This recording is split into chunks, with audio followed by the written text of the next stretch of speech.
This podcast is brought to you by HorrorMetalSounds.com. The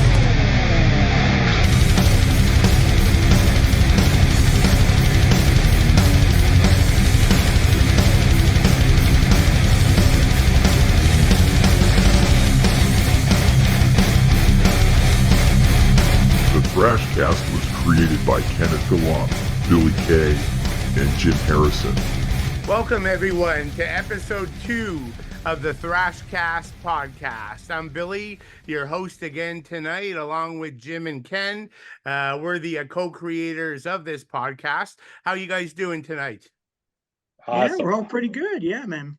All right, cool. So we got another interesting topic, but before we get there, I just wanted to thank everyone who tuned in to our first episode.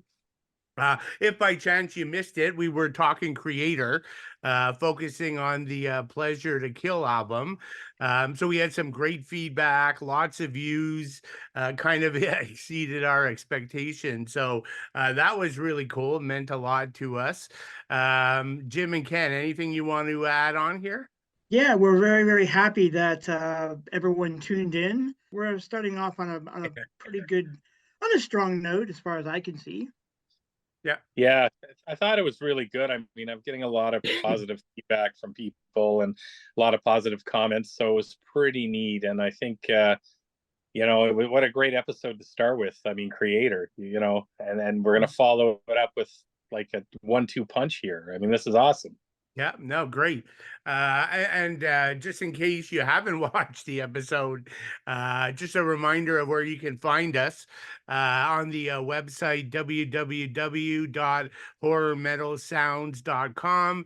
And then, of course, the same channel, the YouTube page, Horror Metal Sounds at Kenji.2864. So by all means, please check that out. We have an interesting topic today. Our band is Sacred Reich, and we're going to dive into a 1990 album, The Great American Way. And then we got 2 rankings for you today. We're going to rank the Sacred Reich full-length albums, and then jump into the top 5 Sacred Reich songs. That may have been a little bit harder. Yeah, that was harder for sure. Yeah, I always find songs harder. Oh, obviously, because it's like 10 times the number of albums, right? Yeah. That's a no-brainer. So before we do the deep dive, similar to last week, we're going to cover off some news that caught our attention, or any albums that we're spinning lately. So, Ken, how about you kick off this segment? Yeah, sure. So, you probably saw this on Facebook, but the band's been promoting their new album. Evil Dead are back with their 4th studio release coming up. I think it's May 24th. Through, I believe it's Steam Hammer Records. The album is called Toxic Trace. And this looks pretty good. I did like their last album in 2020. And the United States of Anarchy in 2020. So this follows that. Same lineup, not too many changes in the band going forward. So we'll see where this album goes. I'm looking forward to it. The other little bit of news, I guess kind of news and spinning at the same time. Deadhead is releasing a brand new album. Actually, it's out next week. It's an EP, actually, out next week at the end of March. Now, for those who don't know Deadhead, they've been around since like 1989. They're from the Netherlands, so they play more or less a death thrash style. Their vocalist, Ronnie Vanderway, is very much similar to Millie Petroza, so he's got a very snarly voice. The music is really, really heavy.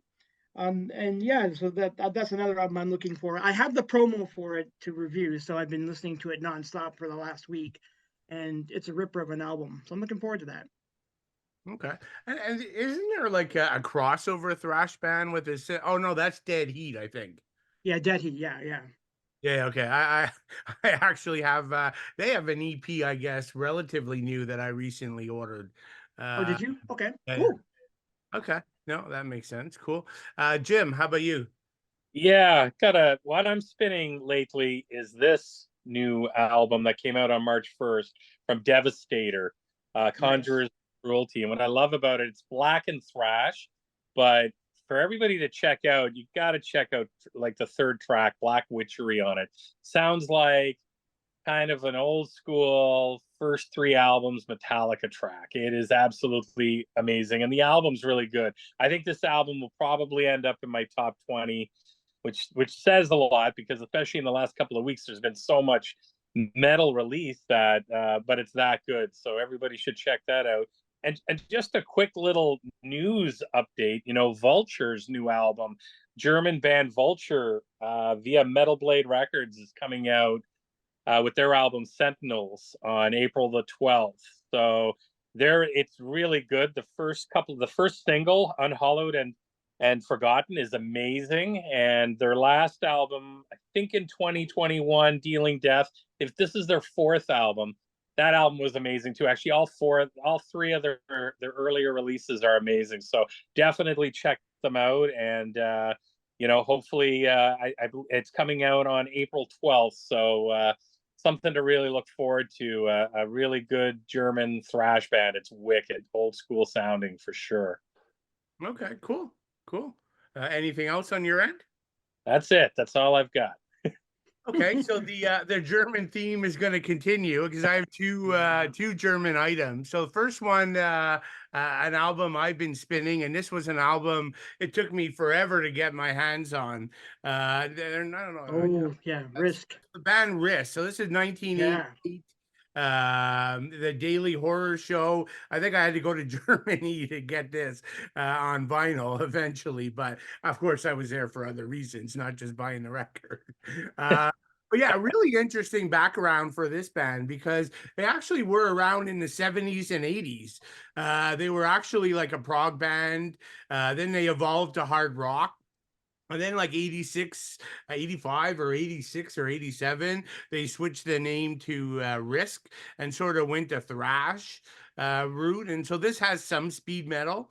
So it's definitely thrash, but some of the tracks lean towards speed metal. But just given their unique background, I think, at the end of the day, the song structures are interesting. There's a bit of technicality there. So obviously musicianship is pretty solid. Songwriting, very memorable. So, highly encourage people to give it a try. I think they probably have 4 or 5 albums.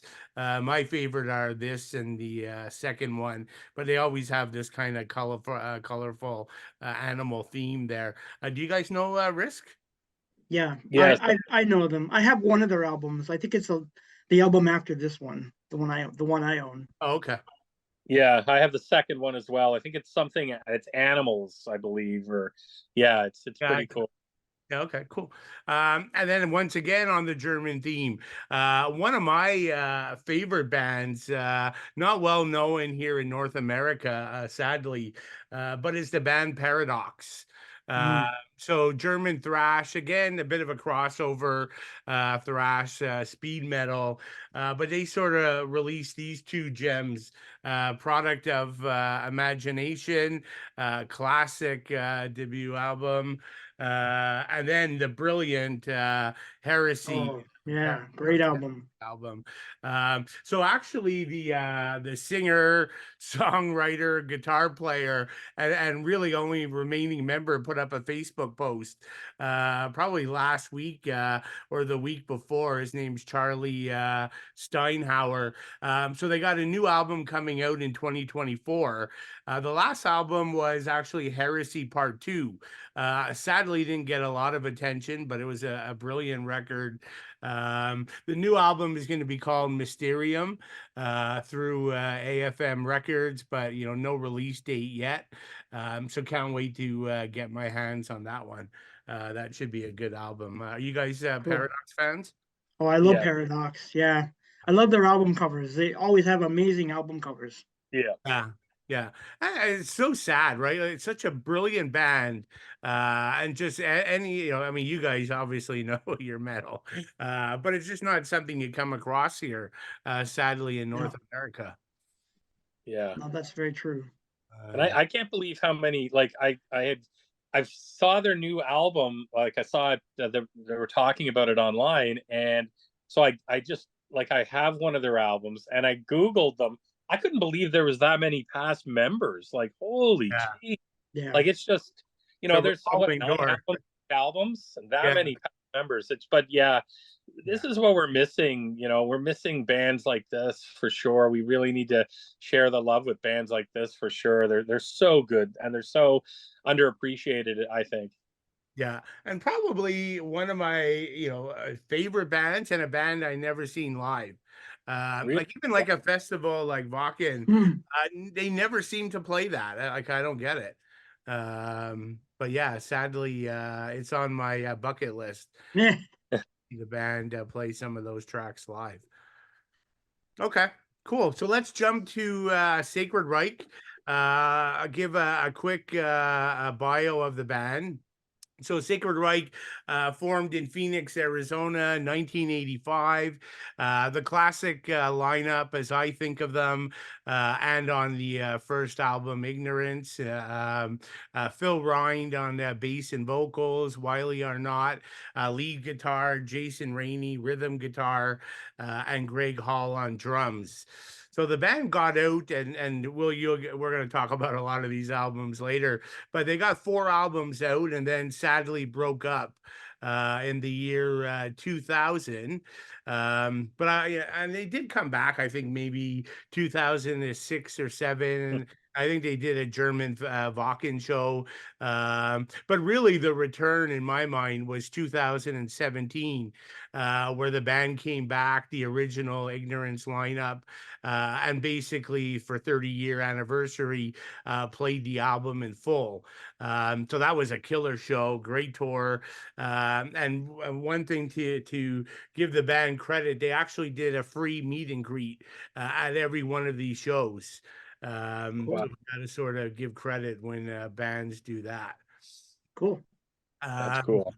yeah, I know, very cool. Yeah, they signed 2 of my albums, and yeah, they're just really receptive. The only bad news is I saw the Philadelphia show, and Phil was a bit sick. So he had Oh. meet and greet. So I have 2 albums signed with everybody but Phil, uh, Oh which is a shame. man. But anyways, what can you do? I got Jason at least before he passed away. Oh, cool. Yeah, so Sacred Reich signed to Metal Blade Records in 2018, then launching the 5th studio album, Awakening. That was 2020. A few band members to changes to note. Jason Rainey and the band had split ways. I think Jason was a bit ill, and there were some issues with the band. So he left, and he was replaced by new guitarist Joey Radziwill, who's just a young guy. He kind of reinvigorates the band a little bit. There's a bit of an age gap there, and there's always been a bit of a drum switchover. Although Greg Hall came back in 17, he was off the drums for the new album, and a previous drummer for the 90s, David McLean, returned to do drums on the new album. So yeah, and then of course, sadly, Jason Rainey passed away in 2020. I believe it was a heart attack that was the cause of death there. And I think I'm pretty sure I've read that the band is pondering or working through a new album, so that should be cool. Yeah. So yeah, Ken or Jim, anything you want to add here? So I just wanted to quickly say that with this band, it's very unique. When you mentioned sorry, Billy, when you mentioned coming back in 2017, they had no interest in recording new material. They was just strictly to play live shows. So it's kind of funny how I guess in a few years that led to Awakening, which I think is kind of funny, but because I do like that album. Yeah. But I thought it was an interesting note that because Phil kept on saying, no, we're not playing, we're not recording any new material, and then ultimately they ended up doing that. So I think that's kind of fascinating for me. Anyways, that's one thing I noted. Yeah. Yeah, that they were probably, I mean, hard to remember back for sure, but one of the first. I mean, there's so many thrash bands coming back, and the most recent one being Atrophy, returning after long breaks. I mean, Sacred Reich may have been one of the first to do it. Now they probably Yeah. were. Sure, I can see that. It would make sense. Um, Well, I guess what happens is the bands, they probably long for that. They come back, they tour, they get a great reception, obviously, or they come yeah, back for a few shows, a festival, and then bam, they're right back into it again. They want to do another album. I think it's friggin' amazing. That's what we need. Like Forbidden's set to do this, and like you say with Atrophy, and I think it's great. And we've got Slayer doing a couple of shows or a show there, and who knows what could happen? Who knows? That kind of came out of left field. yeah. We may actually get Metallica do another pure thrash album before they call it a day. Maybe. Yeah, I'm not holding my breath. No, No. me not. Not me either. Yeah, exactly.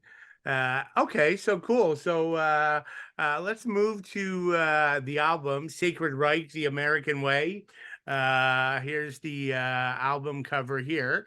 Before we do sort of a deep dive of the tracks, just sort of a couple questions to talk through here. But how would you guys, if somebody hasn't heard of Sacred Reich, how would you describe the band to them? Maybe Jim, if you want to start. Oh yeah. Well, I mean, here's the thing. This is I would want them, they could listen to any of these. I'd want them to listen to the first three albums first. Just not giving away my list in any way, because I No. like the newest album. But I'd want them to listen to that. And if you're looking, I would describe it as you want a hardcore thrash album with super clean vocals. This is what you want to go with. A lot of people get scared off, like I brought up Devastator there. They've got a little bit of a blackened kind of theme to them. So they have that little bit of sound that could be maybe a lending a little bit from death metal, but it's definitely a blackened thrash album.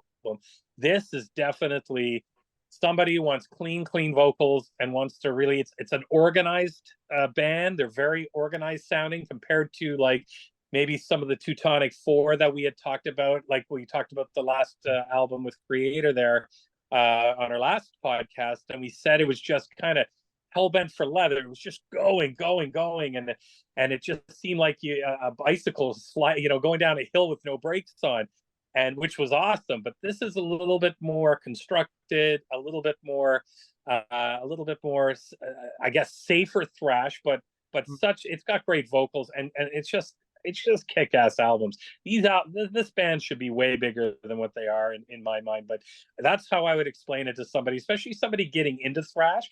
This probably Forbidden, Twisted into Form would be another one you'd want to go into. I mean, nothing against the old, the original four, but maybe some of the production on the older albums might scare some newer fans off, while the production on these albums may be a little off on Ignorance. It was more of a harder core thrash album, but like you head into this album here, and it's the production on it's great. I mean, it stands up so good today.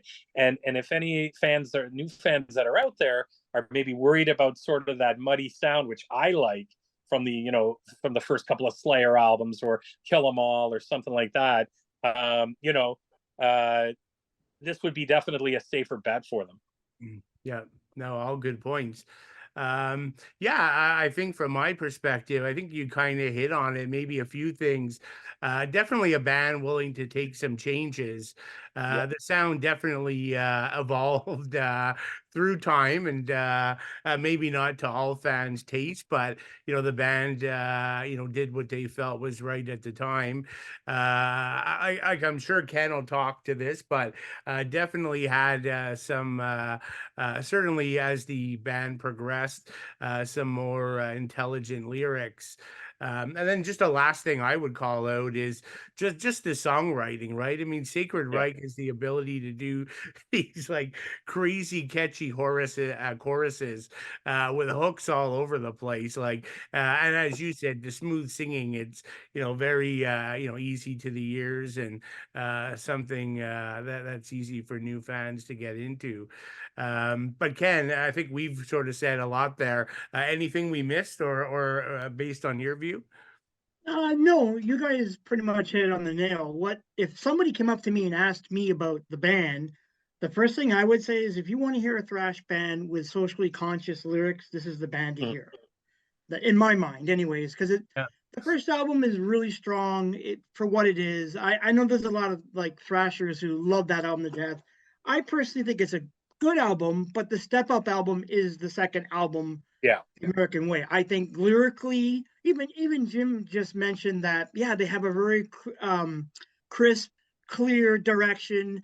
The songs are intelligently written. There's one song that we'll talk about that's kind of cheesy, but every song on that album is solid, jam packed. So if anyone Yeah. asks me about Sacred Reich, I would say right off the bat, you're going to get a really good thrash band. That may stand out a bit more to some of the other bands of that era, in my mind, because they didn't really write about death and destruction and horror. They had a whole different approach to their style of writing. Yeah. You're right. And you know what? What I love about, there was a quote that I read from Phil, and he said that they didn't want to come out with just Ignorance 2.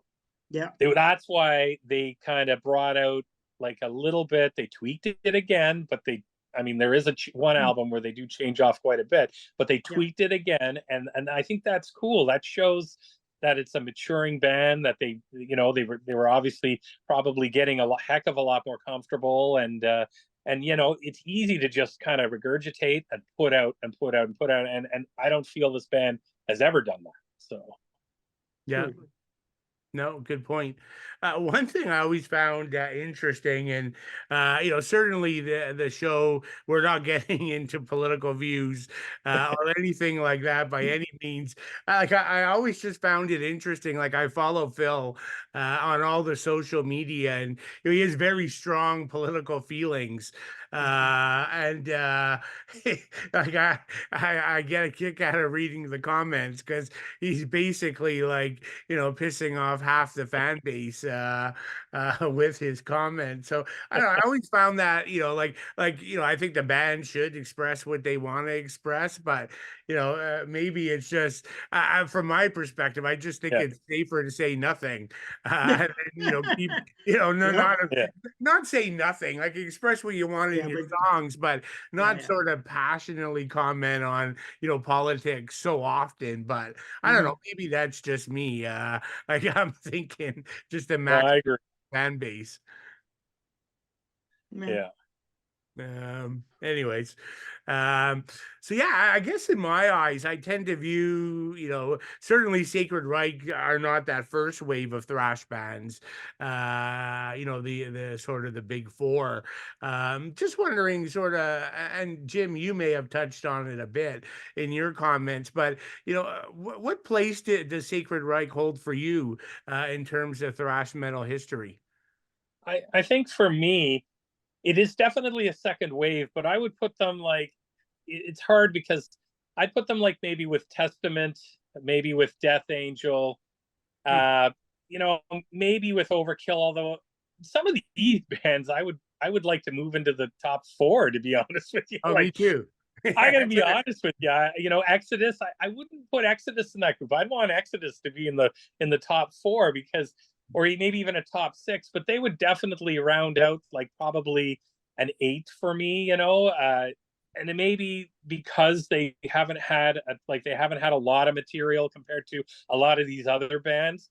But I think that, as you guys were saying, lyrically, vocally, and musically, they definitely, for me, are top, in that mid part of the second wave. I mean, you've got, you could have Violence, you could have Dark Angel, but I think that they're more, I push them up with a little bit more of the Testament, Exodus, Death Angel, Overkill.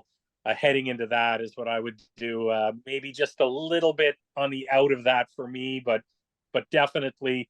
But some of those bands, like I say, I'd like to pop off maybe one. Like nowadays, I wouldn't want to, like, as much as I have massive respect for Metallica, and they're my favorite band from that time frame. But just with what they've been putting out lately, I think that Testament would be good in there, or the last Overkill album was absolutely friggin' awesome. So, and Death Angel, another one that is, I mean, I could rave about all these bands, So, but definitely in that second wave, fitting to be with those big names, I feel. Okay, cool. No, that sounds good. How about you, Ken? Yeah, I had the similar thoughts too, but I mean, I would put them in the second wave as well. I kind of compare them to Atrophy in some ways. I compare them to Defiance. All the bands that you mentioned make sense. I think among that pure group of lesser known bands. The only thing for me that I have a bit of an asterisk towards the band because their output is so small. They didn't really have a Yeah. lot of albums, so it would have been nice if they actually were able to maybe shuffle in 2 more albums in that bunch. I mean, I know they had the EP Surf Nicaragua, but I would have liked to have seen them with a bunch more albums to sort of beef up their profile as a band. Yeah. So that's about the only thing I would add to this. Like, I kind of think that they're great, but they just maybe didn't have as many albums as they probably should have before they called it quits the first time. Yeah. Yeah. Yeah, I think I lean more towards you, Ken. I definitely sort of see them as the second wave, but sort of see maybe second wave part two.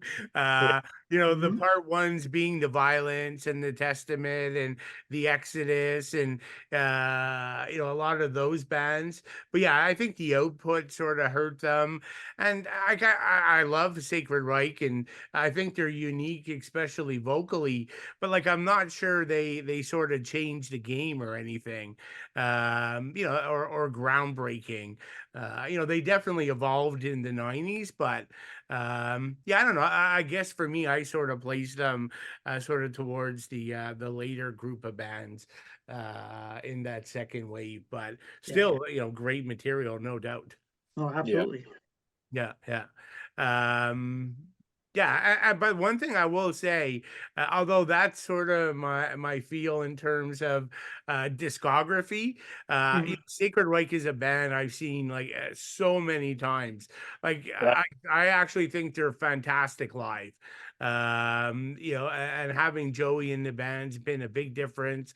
Like you see Phil performing, and he's got a smile on his face. The band's enjoying interacting with the audience. So from a live perspective, I ranked them higher. And a lot of the material, like even the American Way, I mean, it's not a tame album, not Yeah. as trashy as Ignorance, but like I do find all the material on the American Way comes off. I enjoy much more live because it tends to be heavier and a little bit faster and. Mhm. So yeah, just an interesting observation. But yeah, I think their live show still holds incredibly strong. Yeah. Yeah. Okay, then in terms we like to tackle the album cover, uh, and so our sort of art expert, Ken, you want to tackle this one? I mean, obviously, Yeah. we got the Statue of Liberty, but I'm not sure what's going on up here. Yeah, it looks, I don't know, it looks like it's in a fog, or like it looks like the aftermath of World War III, or at least the crumbling of society, because I know there's a lot of the lyrics on this album very much foreshadow the idea of society, or American society in decline. The artist is Paul Stotler. Now, Paul has a very interesting background because he actually is a musician. He actually formed. He's also like from the Phoenix, Arizona area. So he had a band called Dismember, which was a thrash band. They didn't get past the initial demo stage, so they actually put out a demo in 1989, and I don't think it went anywhere. So he ended up doing a lot of artwork instead because I think he had a background in illustration.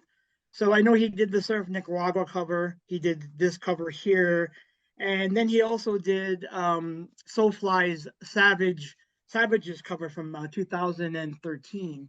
So yeah, he's been around. He's still in the business. I think I also read something that he's also a sound engineer too. He's worked on as a sound engineer as well. So yeah, so he really maintains that profile in the music industry to this day. But his covers are great. I like that cover.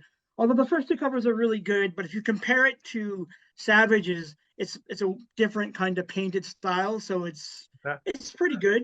But it's just a different style from way back then to now. But Hey, Ken. Yeah. Did he do Sepultura Rise? No, that's Michael Whelan. Michael Whelan. Okay. I thought he might have done it. Yeah. No. Michael Whelan did that cover. Cool. But Paul hasn't did a lot of covers though, but he's did a few. So yeah, I did a little bit of digging on him because I knew the name and I wasn't really 100% certain about him. But then I was like, oh, if he was in a band, that's cool. They had a demo cassette as far as, so they never got any further than that with the demo from '89. Cool. All right, so let's tackle the album, the individual tracks. So song number 1, Love and Hate. Jim, how about you kick us off here? Oh yeah, this starts off the album really cool. Those amazing opening riffs. You know, it's got that trademark 1990s thrash sound. Again, with the first thing that jumps out, I got this album first before I got Ignorance. And then I went back and got Ignorance. But I mean, the first thing that I realized right off the bat was the fact of the really clean and really clear vocals. And I really like that. I like unclean vocals as well. I mean, I'm a huge death metal fan. But I mean, for this, I really, really liked it. You know, the drums stand out. There's a cool bass line in it. Again, too, you know, it's got kind of a little bit of a doom sound to it. I mean, some of this album does have that. And Billy, you had brought that up where live they do it a lot faster and maybe a little bit more heavier. So I kind of got sort of a bit of off this song and some of the other songs, a bit of a doom sound to it. And that could be the fact that this is a heavier song, but it's not super, super fast. So, and, you know, unlike like the Creator album we talked about last week, where it was just fast, you know, fast and heavy. And this was definitely a little bit more kind of an organized, I keep calling it an organized sound. So, but no, I love the song. It's a great song. Yeah, no, cool. Ken? Yeah, I like this song too. It has a lot of groove. The one thing I noted, I hear the bluesy Sabbath, but more of like a groovy Sabbath, what I noted in the song. I like the song a lot. The lyrics are where I always like, and I like the fact that he has the one line, "I hate to love, I love to hate." It's such a great line. It's so perfect for the album. And as you know, all the lyrics in this song are about personal conflicts and relationships, which is a bit different from what we heard last week talking about Millie and Creator. But I like this song. Phil wrote this song with Wiley, so they're really good together as a duo, I think, writing songs. It's catchy at times. It has its moments, but I think it's a good opening for a song. Yeah. No, I think that makes sense. Yeah, I think it has, you know, try not to tackle what you guys have already said, but like one of the things, first song on the album, yeah, certainly you get the impression they've matured versus Ignorance. You know, like I really love Phil's vocals here. His deliveries, like, you know, we talked about it already, unique in thrash, but he just sort of has a good tone, and you know, his singing it far more clean than the previous album, and his bass playing is quite good too. There's a lot of cool bass lines, and throughout the whole album, actually, there's a lot of good like bass solos going on. So I think that's pretty cool. It wasn't so defined, the bass in the first album. You know, interesting guitar leads. You know, similar to Phil's vocals. You know, it's not necessarily about playing the fastest or shredding as fast as you can. Like Wiley's playing is just interesting. It fits the context of the song, so it works. works. And I agree. Like this song and a lot of it, some of the others in particular, are definitely groovy, and you kind of Mhm. get that early feel for what was to come in the next two albums. Yeah. Yeah, very true. Yeah. So then that brings us to the title track, "The American Way." Yeah, Ken, you want to kick us off here? yes, sir. This is my favorite song on this album. Yeah. Okay. This is like, for me, like, it's a toe tapper right from the start. Yeah. There is some groove in this, but there's a really nice pacing to the song itself. And I think this is their most intelligently written song because it's about societal decline. He talks about the erosion of truth and honor in the American way and how it's been replaced by lies and deceit, which I love. I love that. The line I like is "No truth, no justice, the American way." It's such a American Way. great line. It's really hard hitting, Mhm. but it's very poignant, and I love the fact that this band is decided to write this kind of a song. I personally love the song. I There's nothing about the song that I don't enjoy. For Yeah. me, so yeah, what more can you say about it? It's fantastic. Yeah, no, I have to agree with you. Very strong songwriting here. Really like the pacing and tempo changes. I will say, I do think, in a weird way, it kind of suffers a bit of being overplayed. Mhm. Like whenever I hear like a Sacred Reich track, it tends to be this one. Yeah, It's always, it's often played before other shows, and the band plays it all the time. So I guess it suffers from my perspective, being overplayed somewhat, but yeah, I yeah, mean, just that killer main guitar riff that keeps coming up, so memorable, and just chorus, the words that you kind of mentioned, Ken, it's just great live, right? Everyone shouting back the yep, American Way at the end of the chorus. It just works really well, and I think just in general, the Sacred Reich songwriting style just really suits itself yeah. to playing live. But yeah, great track. Jim, how about your thoughts? Oh, I mean, it's one of my like two top favorite songs on this album. I mean, it was in the 1992 film Encino Man. So like, Yeah. Brendan Fraser, Pauly Shore, that was a What? crappy movie, but they played the video in that movie. So that's Yep. probably their sort of claim to fame, kind of, with that, a little bit of getting some publicity there. But no, I mean, this song, as far as I think, could have Yeah. been on Injustice for All, except for it has better, louder, tuned up bass. So you can hear the bass It better. does. But it has that sort of, kind of has that, at that point of time in Metallica's career for that album. This sounds like it could come right off of that album.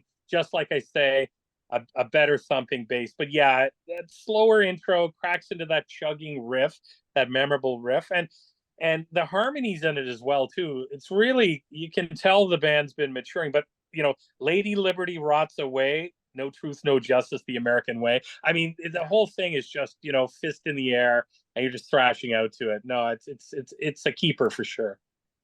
Yeah, I think the band would agree. Okay, so that brings us to track number 3, "The Way It Is." Jim, how about you kick us off? Yeah, this has got another wicked guitar riff intro, and this is, the drums really sound like show off on this track quite a bit. The directional changes with the heavy guitar is really, really cool. And it's a super catchy song. I think it's pretty catchy. I like it. It's got a good spot on the album. One of my other favorites are coming up very shortly, and but it's a great song. I absolutely love it. I mean, this whole album really doesn't have a bad song on it. Maybe something that's a little off the out in left field, but it's got, this is a wicked track. Yeah, no, yeah, I think it's a great one too, and I love that you called out the drumming. Yeah. Uh, I think Greg Hall's a great drummer. Certainly underrated. But yeah, there's some interesting fills here. A really cool double bass drumming in the opening. So yeah, he really stands out to me. Um, yeah, and once again, another catchy chorus, right? That's like a common theme all over the place. And again, lots of great riffs on the track again. Wiley's guitar solos are good. Just think it's a really great track. And then I really like it towards the end, like kind of like in that last sort of half a minute to a minute, the song just takes off and completely spreads. And that actually happens a fair amount on a few of these. They'll sort of go into mid-pace mode, and they at the end of the songs they really just take off and leave like a good lasting impression. But Ken, how about you? Yeah, you guys pretty much both pretty much nailed it with the song. I think the chorus is what I like about it. This is the way it is. It's really good because the song has that crunchy beginning, which is great with the guitars. And it's another heavy song because they're trying to, I guess the discourse here is that they're discussing the idea of idealism against reality. What is it? How do we handle it, or how do we look at it? So I like it. I like the fact that here's a thrash band that decides to do something totally different from what you get normally on the American scene, because a lot of the American bands all have the very similar style. We talk about death, madness, destruction. Here it's none of that, and this is what I like this album in particular, because it's such a great song for me. Yep. No, makes sense. Okay, so let's move to track number 4, Crimes Against Humanity, one of the longer songs on the album. Ken, why don't you kick us off? Yeah, this is another great lyrically written song, because obviously it's their environmental song. Of course, we all know that. What I like about this, you guys just mentioned Greg Hall's drumming. The drumming at the beginning is so great. Yeah. And then you get Phil in there with the bass, and it's just whoa. And then they kind of set the song up that way, and it just roars from there. And yeah, and it's like the second longest song on the album, because it's about 6 minutes and 17 seconds long. But it's so powerful because they're talking about the idea of pollution and how humanity will have to deal with it, and what are the consequences of polluting America with all kinds of crap. And so I like it for that reason. But yeah, it's a really, really strong song. I have a hard time with this song because it would be my maybe second or third favorite song on the album, but it's one that I love to play a lot because I just love the sound of it. And Phil is amazing on bass, and his vocals are awesome as well. Yeah. This one's speaking of groovy, this one has like a cool groovy style as well. Yeah, exactly. And it's heavy, right? It's heavy as hell. Very heavy. Yeah, very, very heavy. Yeah. Jim, what are your thoughts? My favorite song on the album's this. Cool. I would tie it with the American. It's just so tribal, that drum and that bass. Just, I mean, at a time when maybe bass wasn't being as pushed as much as or being as tuned up as much through thrash, they really kind of took it to a different level. I mean, that bass line is amazing. It's very heavy, sludgy song, and I love that where he wails crimes. It just they bring it home, and it's my favorite track. Wicked track. I love it. Yeah, no, and that's some really good lead work from Wiley as well. But yeah, for me, like the kind of the middle is kind of my favorite part of this album. So this song and probably State of Emergency. And Who's to Blame? I'm jumping ahead, but those 3 songs are kind of my favorite off of it. But yeah, I don't think I need to add anything else. You guys hit it there. So yeah, State of Emergency. Jim, why don't you start here?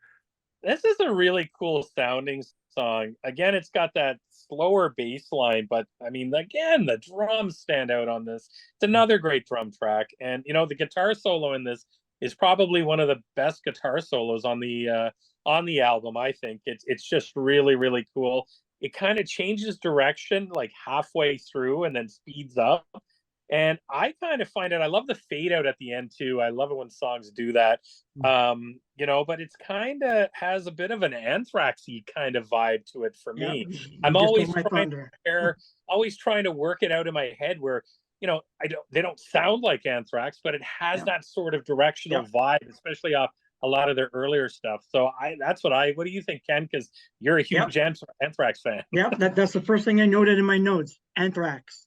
Yeah. There's a it's the guitars, like it's a heavy vibe. Yeah. Yeah, you can hear it. I hear it in the guitars, and I agree what you just said. The second half of the song, it picks up, and it's like, holy smokes, it sounds like an Anthrax song.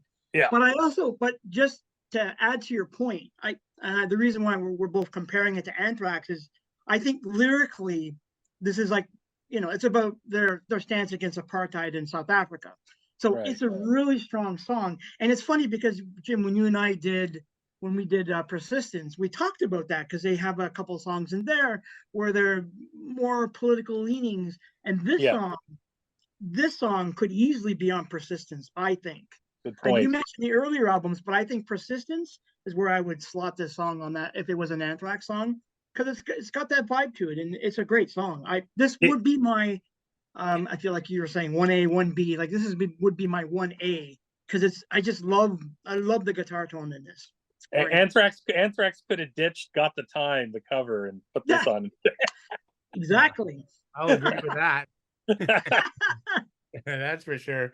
Yeah, no, I think I said it. This is kind of my favorite track, and Phil shines on this, right? The bass work is fantastic, his vocals, and I think you guys hit it right. For me, it's the first half's a bit more mid-paced, but once again, it sort of enters like thrash attack mode in the second half of the song, and I think that's just something I think I said it already, but that's worked well across the whole album, right?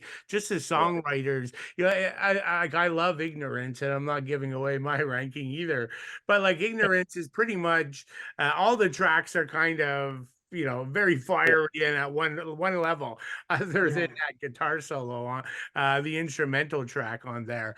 That's right. But this has a lot more variety. There's just a lot more going on within the songs. And I guess that makes sense, right? They're maturing as songwriters.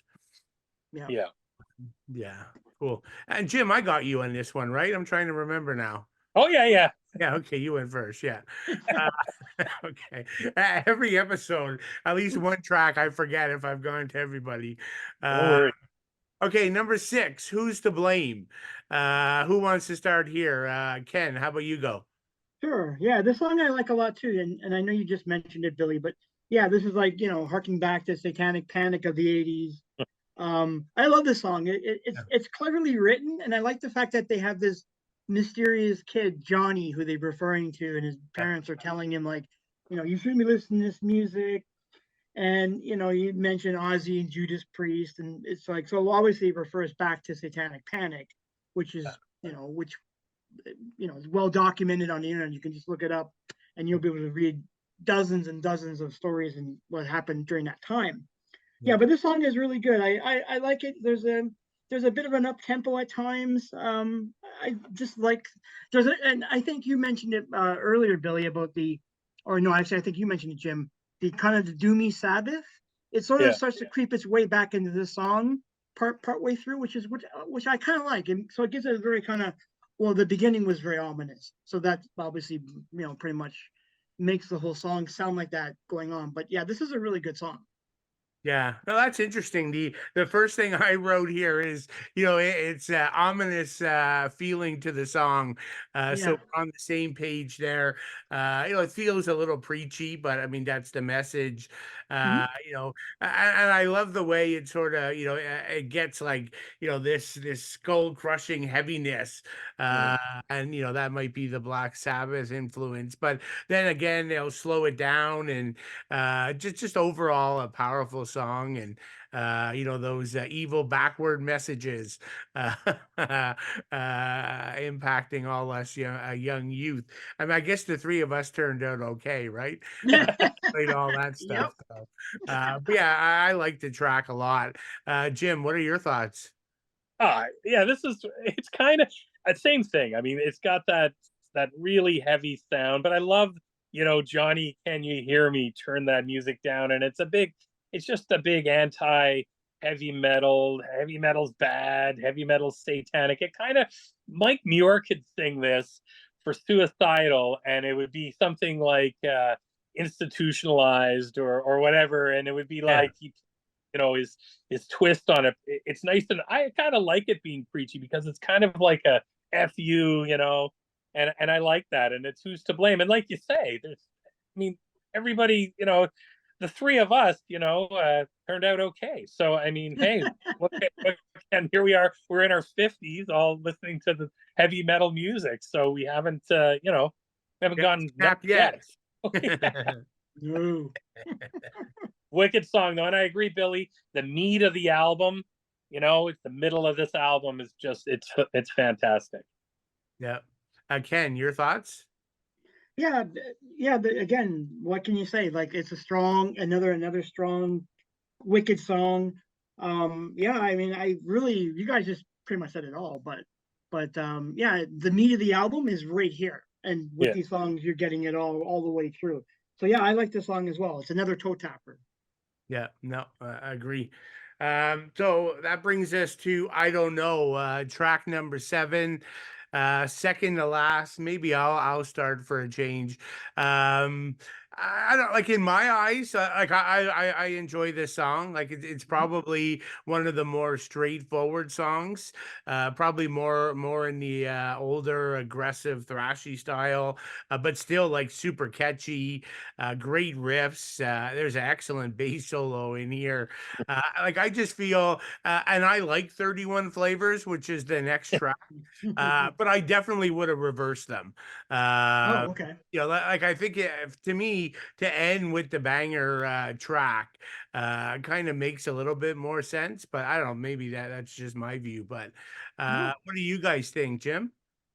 I agree. It's a wicked.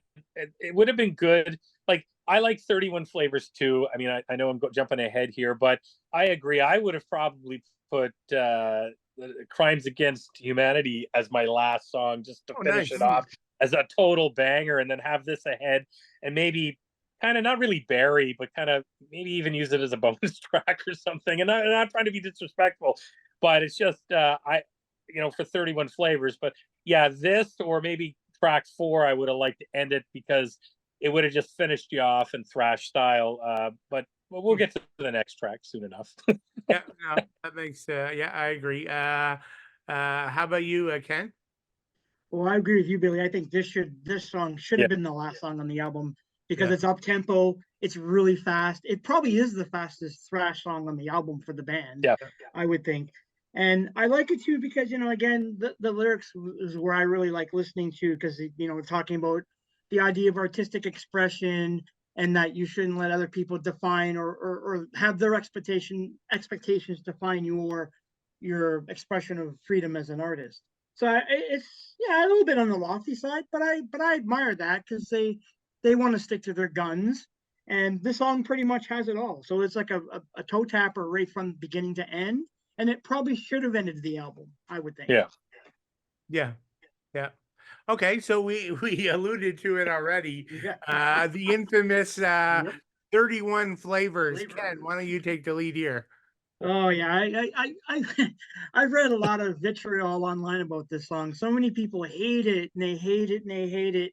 But I like the song. I think, to me, it's I guess maybe what they're trying to say is that they just want to, get out of their skin. And the opening is what I like about it, because they're doing this little groovy bit, and then Wiley's like, stop, and then Phil's like, no, don't worry, Wiley, just play it, and then they get into the song. I mean, it's cheesy. I mean, there's a lot of really cheesy lyrics in it, like, come lick it off and be my Dairy Queen. It's like, okay, yeah, this is like getting into Warrant or like Poison territory, those kind of lyrics. but you know, the song is fun. I don't mind the song. It's I don't know if it's the best way to end off an album. I would agree Yeah. with you guys. I think they started out good, and then you have this where it kind of fizzles out. So I do understand why there's a lot of vitriol online for this song. Why a lot of, like, I guess thrash purists really hate it for that reason. But I don't mind the song overall. Yeah, no, like from my perspective, I'm kind of the same way. We already talked, shouldn't have been the last track. But I like it. It's funky as hell. The bass is way up in the mix. And then, what metal's not complete without the addition of the horns, right? It's Exactly. like three, you got a horn section in there as well. But I don't know, like I agree with the underlying messaging, right? Like, Yeah. I mean, we're all diehard metal fans, but I mean, I dabble in jazz, classic Yep. rock. I actually own every Johnny Cash album. Oh, Uh, that's cool. so Cool. I appreciate all kinds of styles of music, and every now and then I'll take a break in metal and listen to something else, and I come back and just love the metal even more. So, like, I love the underlying message, right? Yeah. So yeah, and I think it's an interesting track. The only thing I don't like is, I don't know, kind of the interactions, where they're talking is a little bit silly in my eyes. Hmm. I Okay. don't know. Yeah. I could have did You with mean it. the beginning of the song? Like Yeah, you're talking about the beginning? Yeah. Okay. I don't mind that. I thought that's kind of. I was chuckling at that beginning. I always thought it was funny. I don't know. Jim, how about you? Yeah, like, I'm a Red Hot Chili Peppers fan, especially from Blood Sugar backwards till Mm. they sort of went a bit poppy. And it's definitely in there. This could have been off of Mother's Milk, I guess. It says that in the song, which is kind of a bit of a throwback. But I mean, definitely funky song. It reminded me. I remember probably when I was younger, I didn't appreciate it much. It was probably a skip track, just metal and that. So but I can appreciate it now, and I think it's pretty cool, and it shows off their musicianship. I think it's pretty neat. And again, I would have probably put it on as a bonus track, maybe added another song, and then put this one on just as an extra for one of the at that time you were CDs, cassettes, or albums. So records. So that's what I think they probably should have done, or maybe even on something that they would have released later, maybe added it there. But it's cool. It kind of lets the album. It finishes the album off. It's like a deflating balloon, kind of, rather than a pop. Yeah. Yeah. I don't know. I mean, I guess one thing I found is this is a short album, right? It's like Yes. 35 minutes. So I Yeah. guess they leave that off, and they're hitting half-hour mark almost. That's I don't true. know. Yeah, I would have liked, we talked about before, it'd be good, obviously we would have preferred a few more albums in the catalog, but on this track, on this album, in this kind of style, I would have liked to have seen one or two more songs. They could have added 10 Yeah. minutes and got to the 45-minute mark easily. Yeah. Yeah. And I think too, like, instead of maybe this, they could have used their War Pigs cover, even if they wanted to do a cover, off of War Pig, off of Surf Nicaragua, Yeah. because that would have been pretty cool too. I mean, just as, but yeah, they're I think they're 2 tracks short on this for sure. Like, having it to get it up to that 45-minute mark, definitely. Yeah. Yeah, no, I mean, they're a bit hit or miss on covers. Yeah. They have some good covers, but I'm not going to get into Heel and the Oingo Boingo cover that's on that thing. But Yeah. anyways, that wasn't a favorite of mine at all. All right, cool. I don't know. Do you guys want to give a ranking to the album? Yeah, we can. I mean, for me, it's a solid 9. I think 31 Flavors might knock it down from the 10 that we normally like to give for these thrash albums, but I would give it a 9 for me, would be my Yeah. score. Yeah, I was curious because I'm like an 8 or an 8.5. Okay. Yeah, you're close to mine. So where are you sitting, Jim?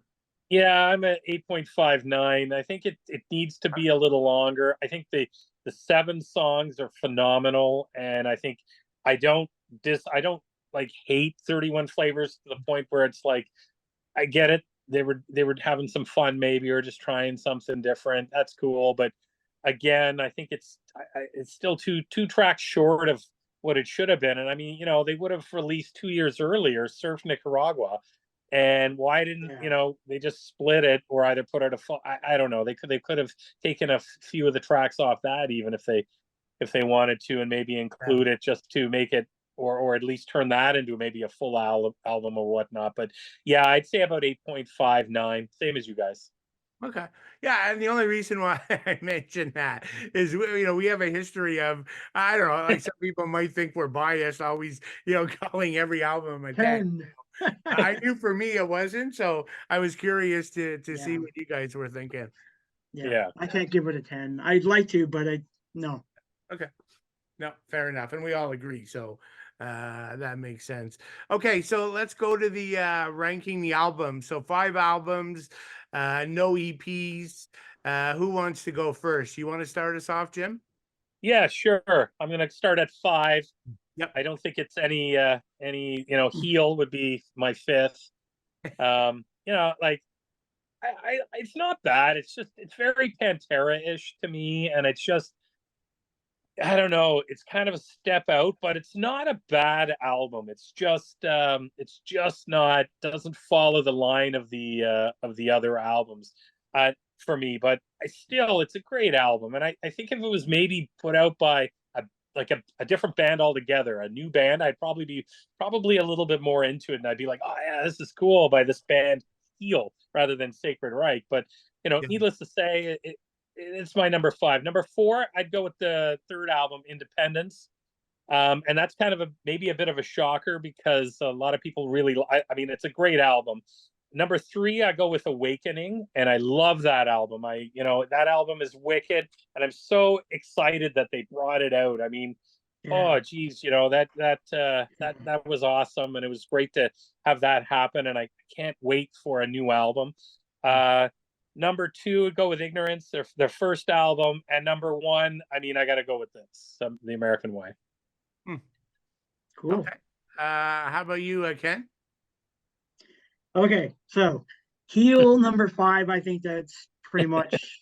I mean, I was listening to it over the weekend, and there's not one song on it that I really like. When you listen to an album over and over, and then you go, oh, that song, and it just goes into your head. None of those songs stick to me. Like, it's not a bad album at all, but none of it just sticks. So it's number 5. Number 4, I'm putting Independent. Again, I like the album too. The song Independent is my favorite song on that album. But once you get past that song, the other songs are just, they're so-so. But again, not a lot of it sticks with me. It's just, I don't mind it. It's not badly written. It just doesn't really stick. But I agree with Jim, number 3, Awakening. That's a really, really good return to form album in my mind. And it does very much resemble American Way in a lot of ways. Just very, very kind of short songs, really, really sharp riffs. Like it's just, and maybe with the addition of the new guitar player, it probably has a lot to do with it, but they sound energized, and it does very much seems like it could follow the American Way in my mind. Number 2, I'm putting Ignorance. Now, that might be blasphemy to some, but for me, Ignorance is a good album, but it's kind of boring and sometimes. And I was listening to it over the weekend, and it's like, it just stays all the way through, and I don't mind it. And the song Ignorance is pretty good, but yeah, and it doesn't really hold water. And for me, of course, The American Way is my favorite album of the bunch. And I think for me, it comes down to one thing: it's the songwriting. I like the lyrics of the album, so it's my number 1 choice. Wicked. Okay. So my turn. We definitely have a very different mix on this one. Okay. With the exception of number 5. So 1996's Heel is the number 5. Yeah, I mean, I think you guys, I just think it's inconsistent. The song definitely hands down the weakest songwriting in the catalog. I mean, lots of I think Ken, you mentioned it, Pantera groove. I mean, this and Independent are more groovy albums, but unlike Independent, these songs are just kind of boring. I think they hold up much better on Independent. And there is one song like I don't mind on here. I was Okay. re-listening to it last night. "Seen Through My Eyes" is kind Oh, okay. Yeah. I didn't mind that one, but otherwise I'd agree, right? There's in my eyes there's one really good track, there's like maybe three decent ones, and then I can do without the other half. Yeah. So for me, number 4, 2019's Awakening. So the latest album, and I think part of this may just be how long I've lived with the album, because I do think it's a great album. Somebody already said it, like featuring Joey on guitar. He sort of brings some youth and fire into the band. I kind of hear all aspects of the band in this album. Yeah. You get a bit of everything, right? So, I think it really worked well, and it's an album they kind of, I think they very much needed to mix it up after Independent and Heal, and this has sort of some thrashy bangers as well. So that's what was needed. Here will be my controversial one. Number 3 is The American Way. You're right. So we kind of said 8.5 rating. And so for me, I think it's a great album, right? We just raved about it. I raved about it. It's just, to me, in my eyes, and my number 1. I think nothing Sacred Reich ever did ever touched it, and so the American Way is not going to be my number 1. And number Independent for me, I obviously like it way more than you guys. I mean, it's less thrashy, more groovy, but I don't know. I just love the songs. They really click with me. Like, I love the songwriting. Like, to me, like, I'd say 80 or 90% of the hooks stick with me. So like I can get a criticism on Independent and Ignorance that the albums are a bit one-dimensional. Like, there's not as much variety that you get on some of the other albums. But anyways, I like Independent from 1993. And then my number 1 album, which to me is a complete thrash masterpiece, Ignorance from 1987. I just, it's funny because very few bands would I pick the first album as my favorite album. I tend to always prefer, like, I'll never pick Kill 'Em All as my favorite metal. I always go with at least 1 or 2 more down the road where the songwriting and the musicianship matures. But this thing is just like a thrash masterpiece for me. And as I said, nothing even comes close in my eyes. The vicious riffs, they just leave their mark on every track.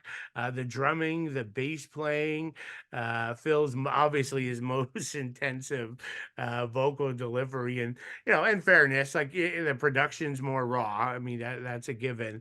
And the lyrical content is not quite as mature as it would become. But to me, just one of my all-time favorite albums. So, yeah, that's where I stand. Cool. Fair enough. That's fair. Cool. Blasphemy against Kill 'Em All. That's my favorite album of all time. Like, it's funny, I go backwards, right? For me, it's And Justice first. Yeah. Then it's Puppets 2, then it's Lightning 3, and then it's Kill 'Em All 4. But I know I'm the extreme minority here on this one. Well, Justice, I think everyone, like, I know Jason has a soft spot for Justice. Yeah. But I think it's just because when it came out, like, it was so huge, and not only that, but it had the video one, and it was a big deal when that, because remember they were telling the press that they weren't interested in making any music videos, and they do one, and then they picked Dalton Trumble's book, which is clever in my mind, and it was such a huge thing. I remember it was on TV. I remember, like, watching this thing on TV, like Metallica first video. It's like, so yeah, I can see where that band at that time holds a lot, like a lot of us hold a candle to that. Like, we just can't forget it. Yeah. And it was funny because like I used to when the video for one came on, I would eagerly tune in. And Mhm. you guys probably know this, but there were two versions, right? Yes. Yep. It was the The shorter radio. version where they cut off the best part, right? All the Yeah. riffing and chaos of the end, right? I'd be sitting there like, come on, be the long version, be the long version. And then half the time I'd be, or more than half, I'd be disappointed. Yeah. Uh, It's Okay, fun. so to the tougher section. I'm Oh, thinking Sacred Reich songs. Now, I guess we could have been really harsh and said do a top 10, but we limited it to top 5. So, Jim, how about you kick us off here? Absolutely. So I have an honorable mention from Heel, and that's the song Low. I really like that song. Which It's one, got a Jim? Sorry, total which one? Pantera vibe. Sorry? Oh, which song was that? Low. Oh, Low. Okay, okay. Yeah, I really like that song. It's got a I am a huge Pantera fan, so that was kind of definitely cool. But my number 5 is off of Awakening. It's Manifest Reality. Love that oh, song. that's a really good song. My number 4 is off Awakening. And this is kind of goes against what I said because I didn't pick that as my number 1. But anyways, Divide and Conquer. Love that song as well. Again, this album, I really hope the new album is going to be like along this vein because it's just going to be awesome. Number 3 is from the EP, Surf Nicaragua, the song. I think that's a fun song and that's a cool song. It's got that kind of Jan and Dean Beach Boysy, they play on the guitar and that. I think that's pretty neat. And it's I wish that would have been a full-on album. I mean, it could have been 1988. They could have squeezed that in.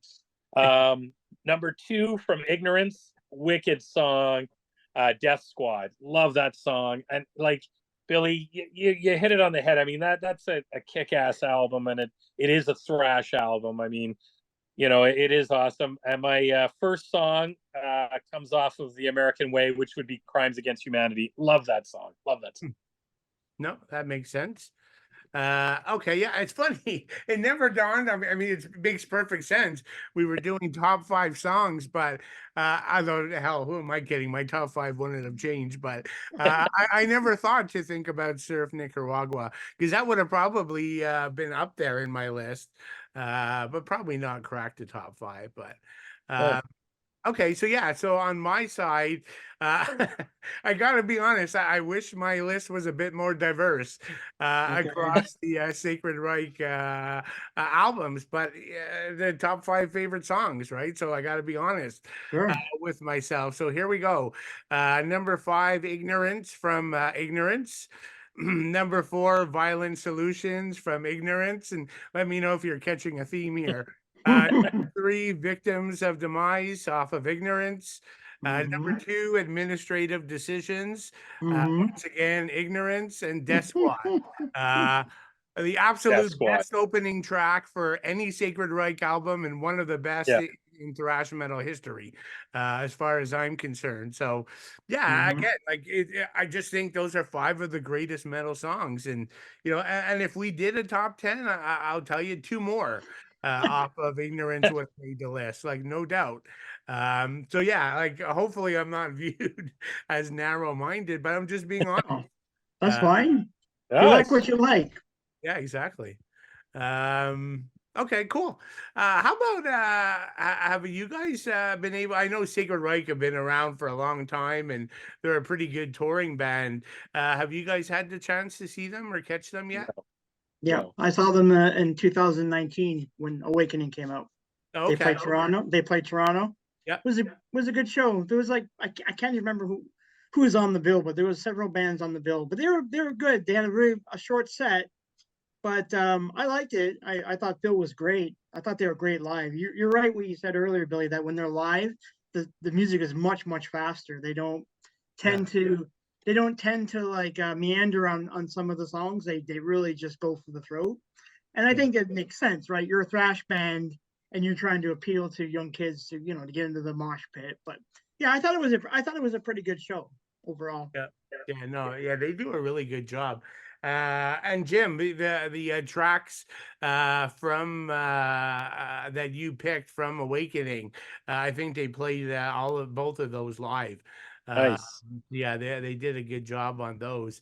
Yeah, Great. and like I'll just call out, it was funny, the last time I saw Sacred Reich was in two was it two? No, Awakening. I would have saw them, but the last time I saw them with Jason was 2017, and I remember walking away thinking like Jason just wasn't into it at all.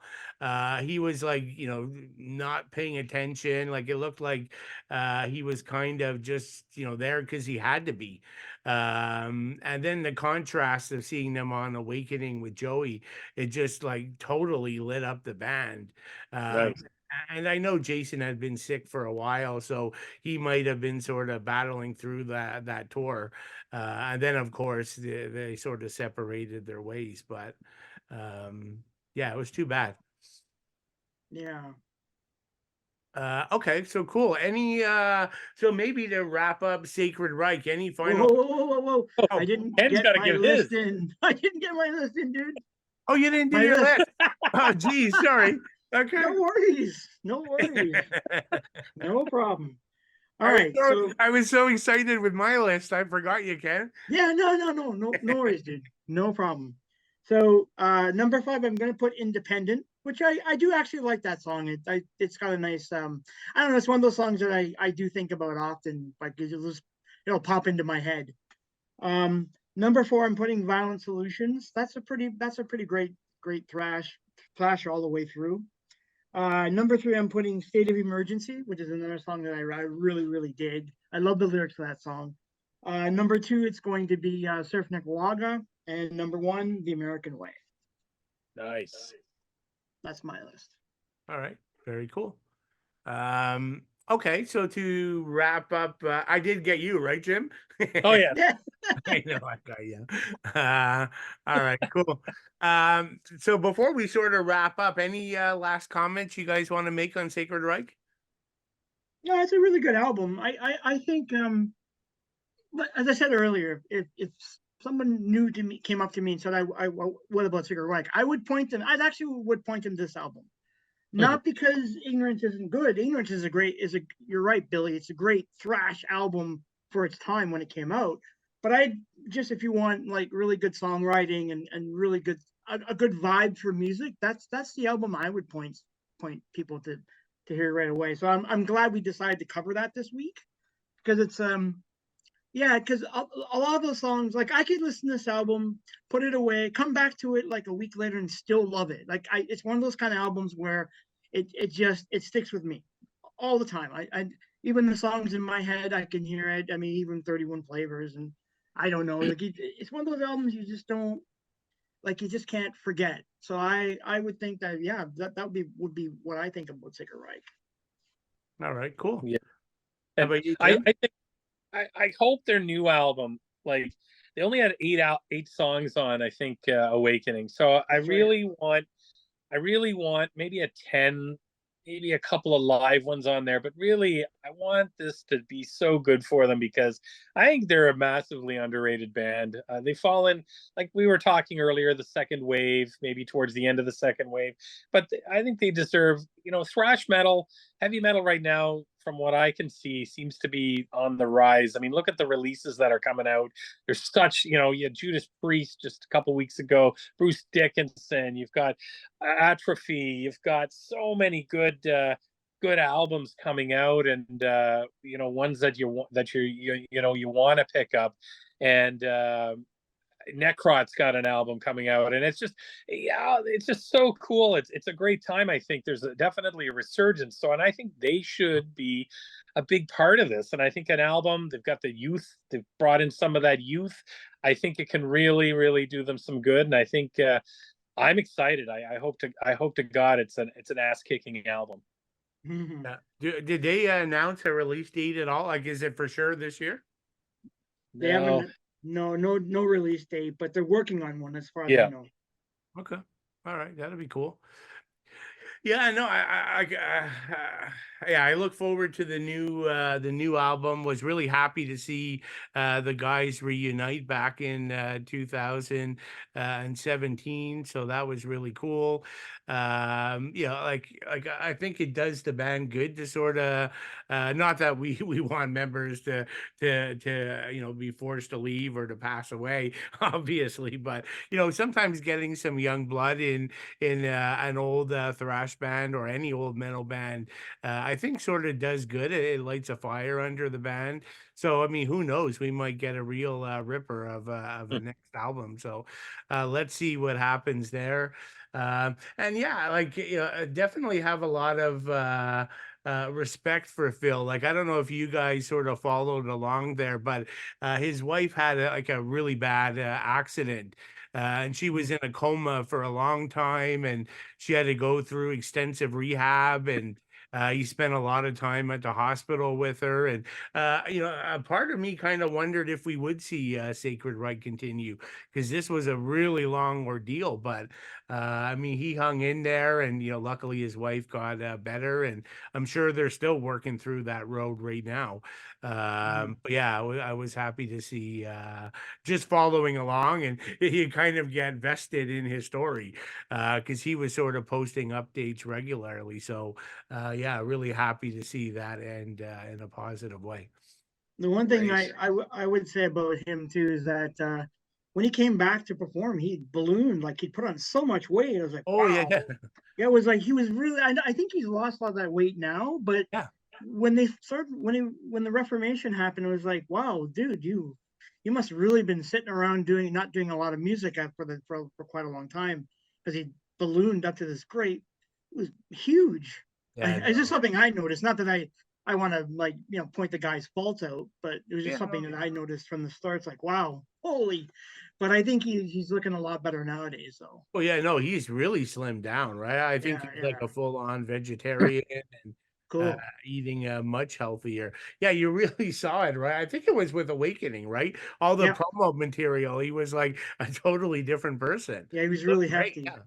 Yeah, Yeah. and so I'm happy that that he's got the band back together. They've actually created an album, put it out, and putting out another one. So it's all good. I think we all agree here that we're all looking forward to another album. Yeah, Yeah. we need an Arizona or Phoenix tour Yeah. with Oh, them and Flotsam and Atrophy. That'd be one hell of a lineup. Oh well, yeah. Flotsam is still going strong too. Yeah. They're kick ass every album, and I think Eric AK just turned what 60 or something, or 61 or Yeah. 62. Dude, that guy can still like his Oh vocals are yeah. still great. They're still great, and every album is still ripper.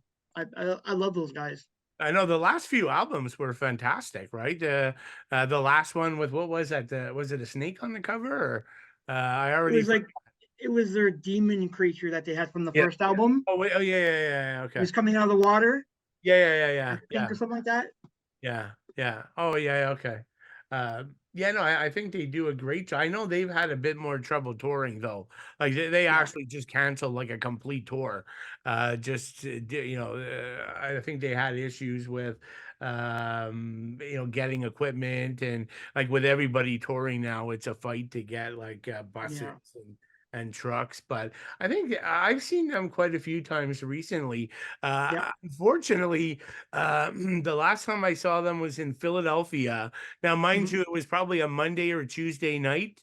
No joke, only about 20 people showed up. Uh, Wow. Really? I Oh, just I felt so bad for the band, right? They were it was like it was kind of my own personal show. okay. But I think they kind of knew it because they were playing a venue that probably only held about 200 people. Oh, Uh, wow. so they weren't expecting a big crowd at all. But then I see them in Germany at Wacken, and they're playing to like 80,000 people. So that's Oh, the whole cool. Europe versus North America, I guess.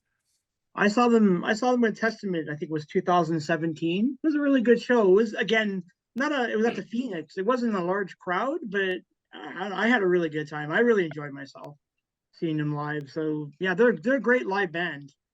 Yeah. Were you, Ken? I know you're located in Toronto. Did Mhm. did you see that show at the Phoenix where they were opening for Overkill, but Bobby was so sick he just couldn't go on Yeah. stage. Yep. So Yep. they did like a double set. Like I was so Yep. happy. I mean, I Yep. love Yep. Overkill, but Yeah, I love Overkill too. yeah, Yeah, yeah, yeah, I remember that. Those guys are troopers. Those yeah, guys yeah, are yeah, they're troopers. yeah, They're a great yeah. band. All right, cool. Anything else? Anyone else? Anyone wants to raise before we wrap up? All good. We're all good. We should also just mention next our next Yep. episode and our band. So we are going to cover Destruction's Cracked Brain. It's an album that I really, really love. I've always been a huge fan of it. That album cover just blows me away every time I look at that cover. So, yep. So we're gonna do Destruction next. Yep. Yeah, that should be an interesting discussion. Yeah, and I think it's sort of a divisive album because you don't have Schmear on vocals, right? So Yeah. That's right. he's just all the legendary albums, right? This is a departure from that, but so yeah, Andre Greeder's really good. He's a good I like him. vocalist. He's He's in from Poltergeist. right. I was just Yeah. gonna say and Poltergeist reformed because they've had a bunch of albums out the last few years. Yeah, and they're great. Yeah, Yeah. of course. Yeah, I would agree. They're fantastic. He's a great vocalist. I had no problem when he took over when he came over to be the new vocalist at that time. But we'll Yeah. talk about it. We'll be Yeah. talking about it. Yeah, no shortage of stuff to No. talk about. Okay, so cool. So just want to thank everyone again for tuning in, and we'll see you next week. Thanks. Yep. Thanks a lot, guys.